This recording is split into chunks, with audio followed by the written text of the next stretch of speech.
Hi, this is Beth with a little bit of Beth, and today's part 3 on the Facilitating Change series.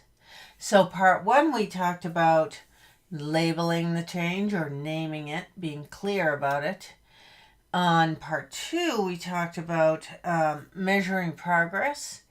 It's not about how it feels, it's about what's actually happening.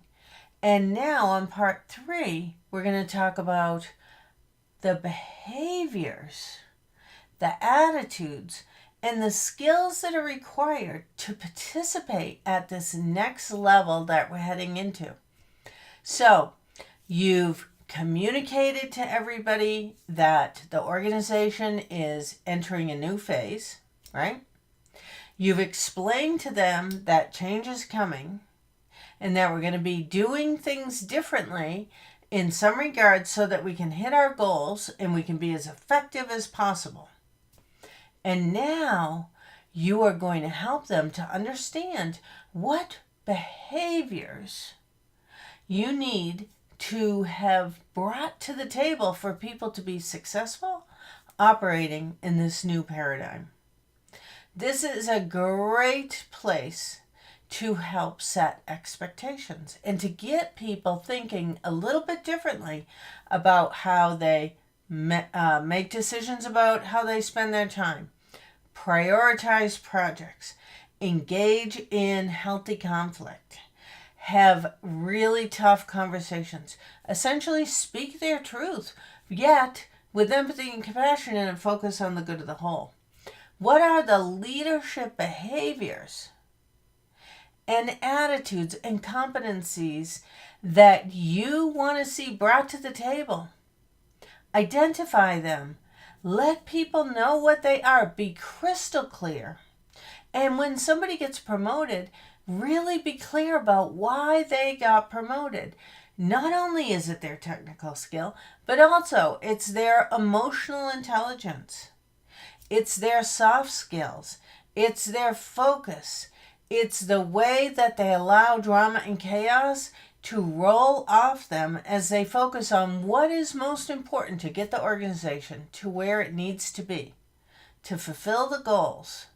Make sure that you have a strategic plan and you're using that strategic plan to help people to know how they contribute to the greater good.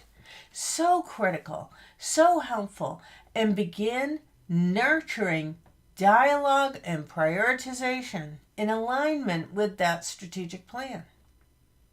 This is the time. It's within change. That is such a great time to get your staff to level up, to get people to take notice around what kinds of behaviors are required to be part of an organization that's moving forward, growing, and aligning with how they most want to show up in the world to do the work they need to do. This is it. This is the moment. So here ends this 3-part series. I wasn't sure how many parts it was going to be in the beginning, but it's 3. Remember, number 1, identify and be clear about what is happening. We are going through change. Change is required for growth.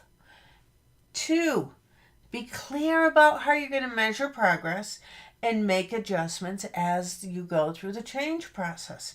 And remember, it's not about feeling, because people are going to feel discomfort. And in the discomfort, they may feel overwhelmed. They may feel ineffective. They may feel like they're spinning in the crashing wave. And sometimes they may feel like it's a breath of fresh air. So it's not about how we feel. It's good to have conversations and check in on that. Don't get me wrong. We don't want to deny that people are feeling discomfort. But measuring progress is about looking at our strategic plan, our implementation plan. How are we doing? What's getting in our way? What issues do we need to deal with as we move to change? Where do we need more resources? Where do we have too many resources deployed? And how do we have tough dialogue about that? And then number 3 is really being clear about what the behaviors, the leadership behaviors, the management behaviors, the team behaviors that you need to see for people to be effective and really be part of the organization moving forward. Be clear about that. Communicate that. Let people know. Okay? So there's our 3 parts to facilitating change. If you need help with facilitating change, if you want feedback on your implementation plan, if you want to do a consulting phone call or have some training for folks, go ahead and get in touch with me at support@bethwonson.com. Look forward to seeing you next time. This is Beth Wonson with a little bit of Beth.